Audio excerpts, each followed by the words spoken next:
Do you know someone like this? A woman who says things they don't really feel when she's around a man she likes or someone she wants to flatter. A phony woman. While it might be a way to show affection, it's a different story if she changes her attitude based on the other person. Phony girls always end up causing harm to someone behind the scenes. I'm going to share a story about when I was on the other end of this behavior. My name is Flora. 7 years ago, I was in a 3-year relationship with a guy named Daniel, and we were planning on getting married in the fall. Around that time, we found out that his older brother was also planning to get married. It's great to have two happy events happening at the same time, but considering the financial burden on the invited guests, we thought it might be better to avoid having them at the same time. So we had a discussion, and we decided that the older brother would have his wedding first. That's when Nina, his wife, became my sister-in-law. I'm 2 years younger than her. She was very kind and treated me like a sister. I thought we'd get along well as sisters-in-law, but her attitude changed completely 6 months after her wedding. It was the day we came back from our honeymoon. "Grandma, Daniel and Flora are back from their trip," my mother-in-law said loudly. Daniel's 80-year-old grandmother, who lives with my in-laws, came out of the back room. "Daniel, Flora, welcome back. I brought you the toffee you like." When I handed my foodie grandmother-in-law her gift, she smiled happily. "Daniel, you've really got yourself a great wife. She even considered me during the wedding ceremony. It was an intimate ceremony with just family, and even the meal was Japanese cuisine. That's rare for young people these days." It was my sister-in-law, Nina. "Oh, you all look like you're having a good time together. Nina, you came just in time. Daniel and Flora brought us some toffee from their honeymoon. Join us." My mother-in-law invited her, but Nina replied, I'll pass this time. I just came to drop off the invitations for your birthday party, mother-in-law. Well, I have some things to do, so I'm gonna take off." Then she walked out the front door. I followed her. "Here's a souvenir. It's not much." As I handed her a paper bag with sweets, she peeked inside and laughed. "It looks like something you could buy at any train station, huh?" I'm sorry. "And Flora, from now on, could you stop calling me by my first name? You're married now, so you should understand, right?" Yes. Today's Nina, who used to call me by my first name, or a nickname, now addressed me more formally, and her words and tone seemed harsh. What could have happened? I wondered if I had done something to upset her, but I couldn't think of anything. Maybe she was just in a bad mood. I was left with an uneasy feeling. At the restaurant my sister-in-law had booked for my mother-in-law's birthday celebration, my in-laws and Nina were waiting. I was about to ask why my grandmother-in-law wasn't there, but my sister-in-law said, "Now that everyone's here, father-in-law, could you please say a few words for the toast?" We finished the main course of the meal, and just as we were about to have dessert, my sister-in-law said, "Mother-in-law, this is a birthday present from Ty and me." When my mother-in-law opened the box my sister-in-law handed her, it revealed a high-end bag. "Oh my, can I really accept such an expensive gift?" "We chose it because we thought it would be perfect for a fashionable mother-in-law like you." Nina had also given my father-in-law a watch for his birthday 3 months earlier. Seeing my mother-in-law happy, my sister-in-law looked at me with satisfaction. "Flora, you have something too, right?" Yes, I'm not sure how to follow that, but as my mother-in-law unwrapped the package I handed her, she said, "Oh, how lovely! Did you make this, Flora?" Yes, I enjoy sewing." I had given her a handmade apron. I remember my mother-in-law saying before, "I wonder if there were more fashionable aprons out there." So I made one to suit her taste. "Thank you. This is exactly what I wanted, and it's even more special that you made it for me." My mother-in-law was delighted. My sister-in-law, who had been nodding along to the conversation, smiled and said, Flora, you're really skillful with your hands. I'm jealous. Can you teach me sometime? I had been worried about how my gift would go over, so I was relieved from hearing their words and went to the restroom. While washing my hands, I felt someone's gaze on me and looked up to see my sister-in-law glaring at me through the mirror, and I had a shocked expression on my face. What's so surprising? I'm sorry, I didn't notice. Hey, Flora, what's with that birthday present? Did you really think she would be happy with something like that? A handmade apron? It's so outdated, like something from a grade school economics class. She laughed, making fun of me while crossing her arms. I feel like I'll catch your bad taste if I'm around you. With that, she pinched her nose and made a gesture to fan away the smell before leaving the restroom. From that point on, my sister-in-law would act completely different when we were alone, compared to when we were with family. My husband would just tell me not to worry about it and wouldn't take the issue seriously. Still, I continued to visit my in-laws' house to see my grandmother-in-law, who looked forward to my visits, and lately, I hadn't had any run-ins with my sister-in-law. Then, one day, I received a message from her after a long time. I have something to tell you. When I went to my in-laws' house one day, my sister-in-law, who had come alone, was happily chatting with them. Nina is pregnant! It's a boy! My mother-in-law said joyfully. My in-laws already knew about my sister-in-law's pregnancy, but they had called us over so she could tell us. Feeling mixed emotions while my in-laws beamed with happiness, I pretended to make tea and went to the kitchen. Even so, I couldn't help but listen to the conversation in the living room. Actually, there's something I'd like to ask, my sister-in-law said. What is it? Don't be shy. Just say it. Well, I talked to Ty about it, and we were wondering if we could live here with you after the baby is born. So here's a proposal. If the family grows, it might become a little cramped, so we would appreciate it if we could renovate the house, and of course we'll cover the expenses. She suggested this humbly. I felt that she might have had another motive. Unaware of this, my father-in-law said, I appreciate the sentiment, but wouldn't we all end up being overly conscious of each other? You don't have to worry about us, but why don't you just build your own house? If it's about money, we'd be happy to help, right, honey? Yeah, that's right. Upon hearing my in-law's words, my sister-in-law said, Really? Are you sure? That's too bad. I was looking forward to living together. This was probably all part of her plan. My sister-in-law came over to me in the kitchen and said with a smug look, Did you hear that? My father-in-law is going to give me the money for my own house. She casually revealed to me that she never had any intention of living with her in-laws from the start. My future is secure now. I mean, I have a husband who works at a top-tier company, a new house, and a son on the way. Plus, I've got my in-laws on my side. You really picked the wrong person to mess with. Excuse me? Being friends with that old woman won't get you anywhere. Unable to hold back any longer, I raised my voice. Nina, that's completely inappropriate. Shh, don't be so loud. Everyone will hear you. Then she whispered in my ear, God must be watching over me. After all, he made sure I, as the eldest son's wife, would have a child before you. I didn't immediately understand what my sister-in-law meant, but then I realized something. How did she know about it? Only my husband and grandmother-in-law should have known. Suddenly, my grandmother-in-law walked up. What are you two talking about? Oh, it's nothing. My sister-in-law replied with a fake smile before quickly returning to the living room. Flora, would you like to have some tea in my room? Once inside, my grandmother-in-law checked again to make sure no one was outside the room and said, Flora, is Nina being mean to you? My grandmother-in-law told me she had begun to notice my sister-in-law's true nature. When I told her that Nina knew about my miscarriage, she said, She must have eavesdropped on our conversation in this room.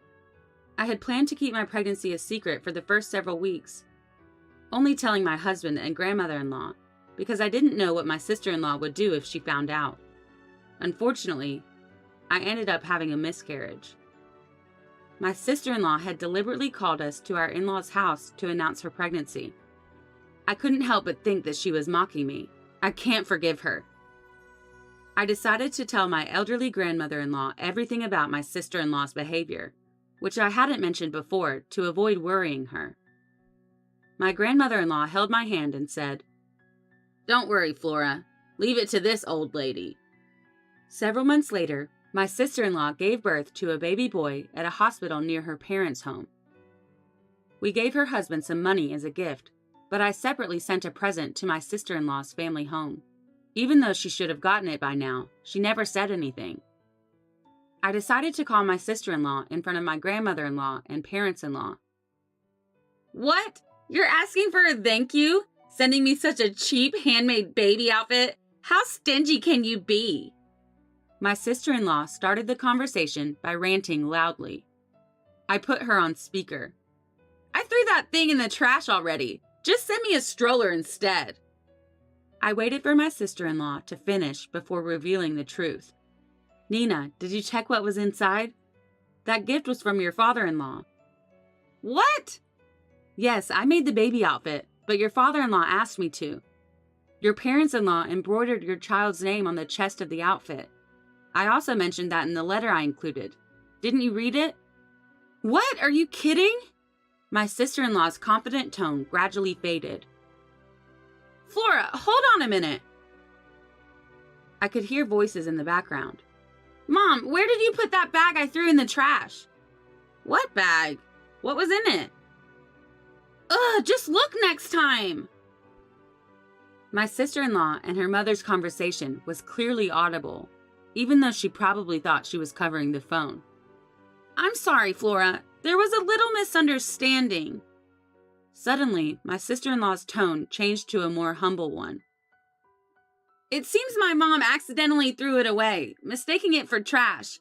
If our in-laws find out about this, they'll be upset." My sister-in-law made endless excuses and ultimately asked me to make the same baby outfit again.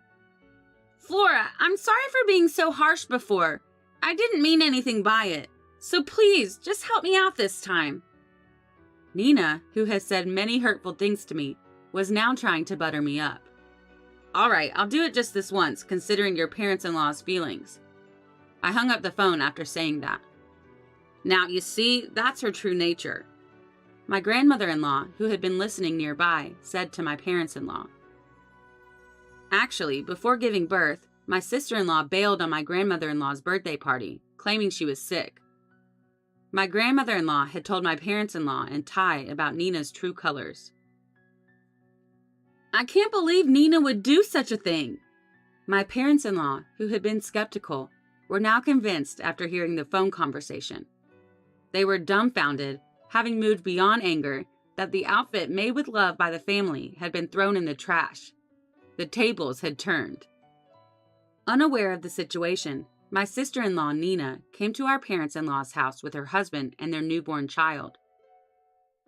We couldn't confront her when our in-laws were meeting their first grandchild for the first time, so Daniel and I greeted them with casual smiles.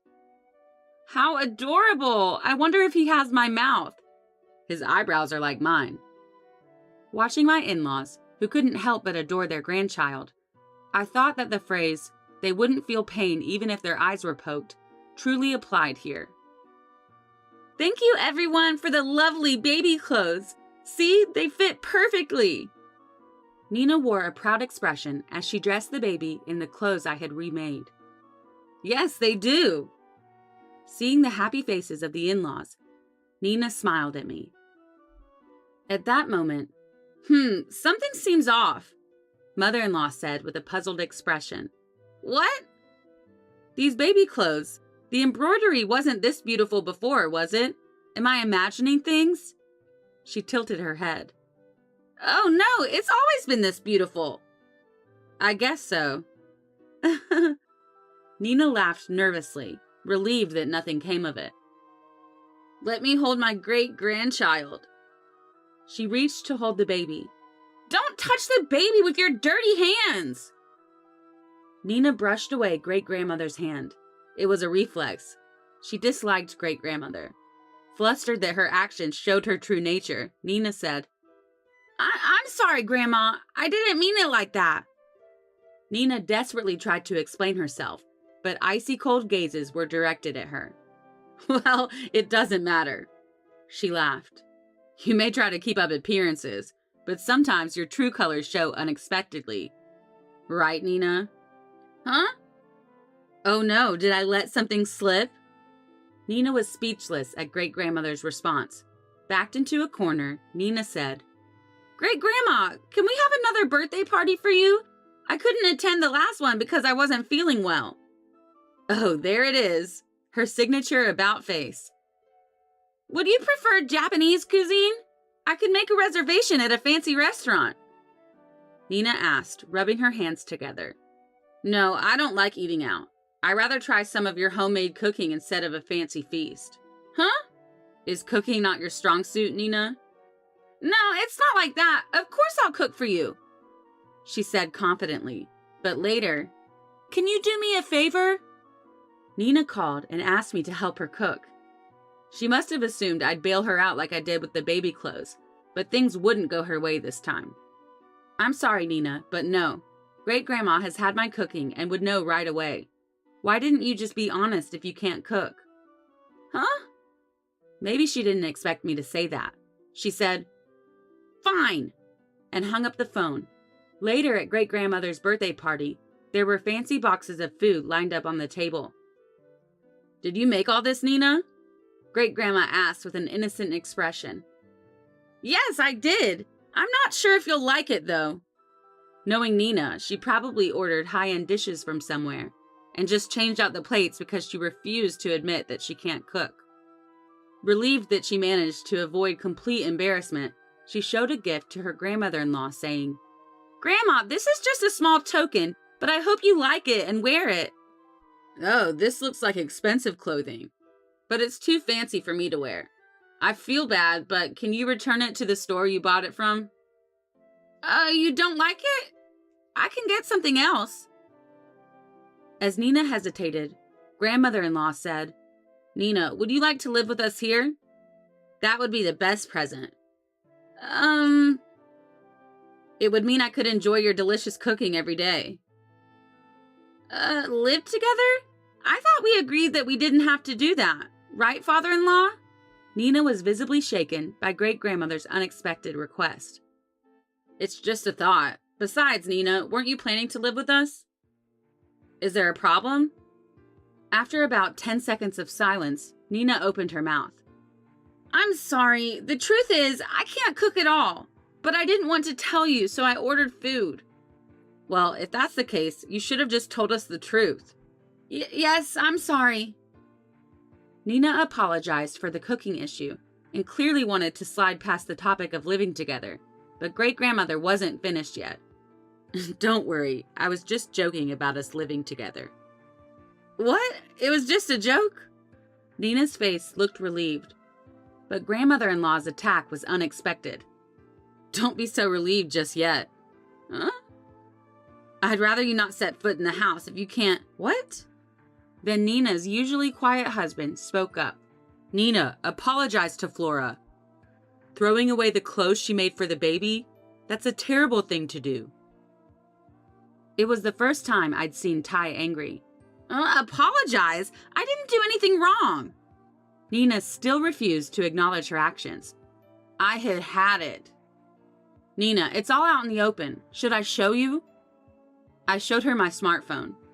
Here, I have all our conversations recorded. Want to hear? As I tried to press the button on my phone, Nina screamed, Stop it! And snatched it from my hand.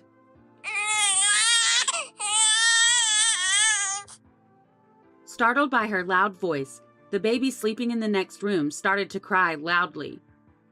What do you want from me? I'm the one who wants to cry. Really? Now Nina was crying too. Everyone was taken aback. Nina, cut it out. Aren't you embarrassed acting like a child? Just get out. The room got quiet. Nina had nothing to say. She slightly nodded at me and left the house. The consequences of being two-faced caught up to Nina as her husband gave up on her. Later, Ty told Nina that he wanted a divorce. Nina had no job or savings. She demanded alimony in exchange for giving him custody of their child. But Nina's parents were reasonable and apologized for their daughter's actions. They offered to pay the alimony themselves. Nina, who moved back in with her parents, sent Ty messages complaining about living with her stubborn sister-in-law and how unbearable it was. Nina didn't care about her child at all. Ty was fed up and said, "You brought this on yourself," and he blocked her. After the divorce, Ty remarried and lived with his son in his parents' home. "Please call me Anna. You don't have to call me sister-in-law." Anna, who was a year older, was very kind and cheerful, and the baby quickly warmed up to her. Thanks to the in-laws, the family of 3 now lives in an apartment near their house. My husband and I, blessed with 2 daughters, moved into the in-laws' house when Ty and his family moved out. The in-laws love watching their grandchildren grow up. Grandmother named our 2 daughters. My name, Flora, means flower, so she chose the names Lily and Jasmine. The girls call my grandmother-in-law Gigi. She will celebrate her 88th birthday this year. Today, she sits on the porch watching her great-grandchildren play in the sandbox. "Gigi, here's some toffee." When the girls offer her balls of mud, she laughs and says, "Thank you, it's delicious." As I watch this adorable exchange from a distance, I whisper, "Gigi, please live a long life and watch over our children as they grow up."